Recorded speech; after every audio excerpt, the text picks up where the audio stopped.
નમસ્કાર ખેડૂત મિત્રો, મારું નામ વિપુલ જાદવ છે અને અન્નદાતા ચેનલમાં આપ સૌનું હાર્દિક સ્વાગત કરું છું. તો મે મહિનાના પહેલાં 15 દિવસ નીકળી ગયા છે. તો અત્યારે ઘણા ખેડૂત મિત્રો મગફળીના ચોમાસું મગફળી વાવેતરનું વિચાર કરતા હશે, પણ મેઇન પહેલાં પ્રશ્ન એવો નીકળે છે કે કઈ મગફળી વાવી, 32 નંબર વાવી, 4 નંબર વાવી, 20 નંબર વાવી, 22 નંબર વાવી કે 39 નંબર વાવી, ઘણા પ્રશ્નો રહેતા હોય છે. તો આજ આપણે એના વિશે જ વાત કરશી. મગફળીમાં મેઇન તો 3 જાત હોય, એક વેલડી, એક અર્ધ વેલડી અને ત્રીજી ઊભી જાત. વેલડી એટલે કે જે આડી, જે વેલા રીતે પથરાતી હોય એ. તો સૌ પ્રથમ આપણે 32 નંબર વિશે વાત કરશી, જે ગુજરાત જુનાગઢ ગ્રાઉન્ડ નંબર 32 છે, જેને આપણે કડવી મગફળીના નામે પણ ઓળખતા હોય છે. આ જે મગફળી છે તે ખેડૂતોમાં ખૂબ પ્રખ્યાત હોય છે.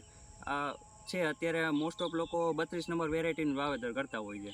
તો 32 નંબર વેરાયટી છે એ 130થી 35 દિવસ એનો જીવનકાળ હોય છે અને એનું સરેરાશ ઉત્પાદન જોવા જઈએ તો 25થી 30 મણ પ્રતિ વીઘે, અને એક વીઘે 16 ગુઠ્ઠાનું માપ લઈએ તો 25થી 30 મણ પ્રતિ વીઘેનું ઉત્પાદન મળતું હોય છે.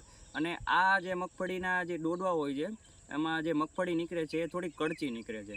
અને એની સાથે જે ગિરનાર 4 એ પણ અત્યારે ખેડૂતોમાં બહુ ખૂબ પ્રખ્યાત છે. કારણ કે ગિરનાર 4 2020 પછી માર્કેટમાં આવી છે. 2020માં એનું સંશોધન થયું, પછી જુનાગઢ યુનિવર્સિટી દ્વારા એને માર્કેટમાં મૂકવામાં આવી, પછી ખૂબ પ્રખ્યાત છે. એનું એક કારણ એ છે કે 32 નંબર થોડીક સ્વાદમાં કડચી લાગે છે, પણ જ્યારે આ જે ગિરનાર 4 છે એ મીઠી જાત છે અને એનું ઉત્પાદન પણ સારું મળે છે. એનું ઉત્પાદન પણ 25થી 30 મણ પ્રતિ વીઘે મળતું રહેતું હોય છે. પણ અત્યારે માર્કેટમાં ગિરનાર 4ની એટલી માંગ છે, એના લીધે ઘણી કંપનીઓ આપણે એનું ગિરનાર 4ના નામે આપણને બીજી વેરાયટી પણ આપી દેતા હોય છે. એટલે ખેડૂત મિત્રો એક ધ્યાન રાખવું કે ગિરનાર 4 વેરાયટી જ્યારે લેવા જાઓ ત્યારે તેનું પાકું બિલ ને એવું બધું લેવાનો આગ્રહ રાખવો. પછી આવે છે 20 નંબરની વેરાયટી અને 22 નંબરની વેરાયટી. 20 નંબરની વેરાયટી જૂની છે, પણ અત્યારે ખેડૂતોમાં એનું મહત્ત્વ ઘટતું ગયું છે.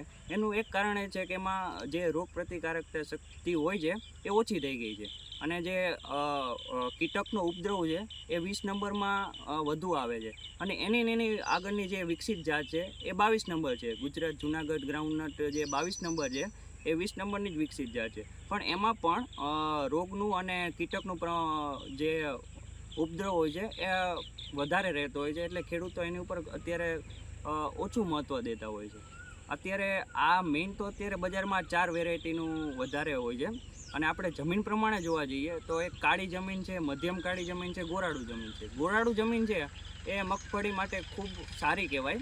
એમાં 32 નંબરની વેરાયટી છે ગોરાળુ જમીનમાં ખૂબ સરસ રીતે જાય છે. પછી મધ્યમ કાળી જમીનમાં જોવા જઈએ તો 20 નંબર છે, 22 નંબર છે, એનું ઉત્પાદન પણ સારું આવે છે. 20 નંબર અને 22 નંબર છે એનું 20થી 25 મણ પ્રતિ વીઘે ઉત્પાદન રહેતું હોય છે. પછી આપણે કાળી જમીનમાં જોવા જઈએ તો 39 નંબર છે, 11 નંબર છે, 17 નંબર છે, આ વગેરેનું પણ ઉત્પાદન સારું જોવા મળે છે.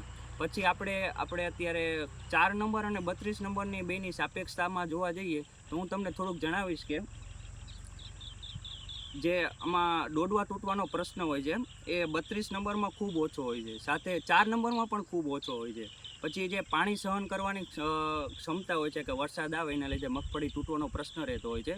તો જે 32 નંબરમાં છે એ સૌથી વધુ પાણી રહ્યું ને એની ક્ષમતા છે કે પાણી સહન કરી શકે છે. વધારે પાણી લાગી જાય તો 32 નંબરને બહુ એના ઉત્પાદન ઉપર બહુ અસર નથી આવતી. સાથે 4 નંબરમાં જોવા જઈએ તો પણ એ મધ્યમ રીતે 32 નંબર કરતાં ઓછું, પણ 20 નંબર ને 22 નંબર કરતાં ખૂબ સારી રીતે સહન કરી શકતી હોય એવી મગફળી છે.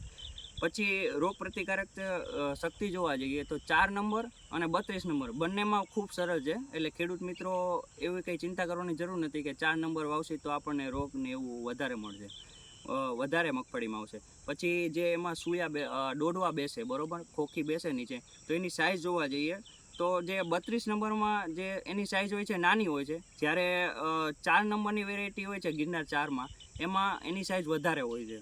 પછી એનો સ્વાદ જોવા જઈએ તો 4 નંબરનો સ્વાદ મીઠો હોય છે અને 32 નંબર હોય છે એ કડવી, થોડીક કડવાશ જેવી હોય છે.